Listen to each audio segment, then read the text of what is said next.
The World Anti-Doping Agency says Russian athletes and the country's governing sports bodies continually obstruct and deceive drug testers.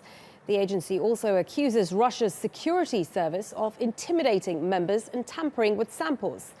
The report says 726 tests were declined or cancelled between February and May of this year. Some of the reasons include not knowing where athletes are, including one who ran away mid-race. When caught being dishonest, one athlete tried to bribe the doping control officer. WADA also says that 90% of Russian athletes it approached either failed to respond or refused to be interviewed for their report. Well, that report was released just a day before the International Association of Athletic Federations is set to meet in Vienna to decide whether or not Russian athletes will be allowed to participate at the Rio Olympics in a few months. Let's speak to our reporter, Julia Lyubova, who is live for us in Moscow. Julia, that decision just hours away. What is the mood like in Russia before this decision is announced? Well, everybody in Russia is waiting for this decision to be made. It concerns the country's sports people as well as members of the public. And certainly the atmosphere here is quite heated. But a few people in Russia believe that this is a sporting matter.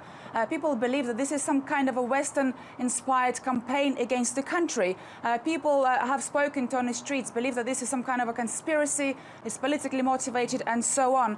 Russia's sports minister, Vitaly Mutko, said that Russia was victimized, and so many people place the blame, but they don't quite blame the cheating athletes.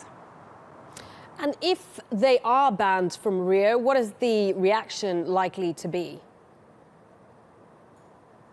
Well, the reaction from Russian officials could be anything, really. The Kremlin is already outraged about the doping allegations, and a ban could certainly fuel Russia's political standoff with the West further. Sports is very important for Russian President Vladimir Putin, and certainly some resignations are likely to follow, but that remains to be seen. The Kremlin has already denied any role in this doping, so the Kremlin is likely to be looking to punish those responsible for this. Okay, Julia, many thanks for talking us through that.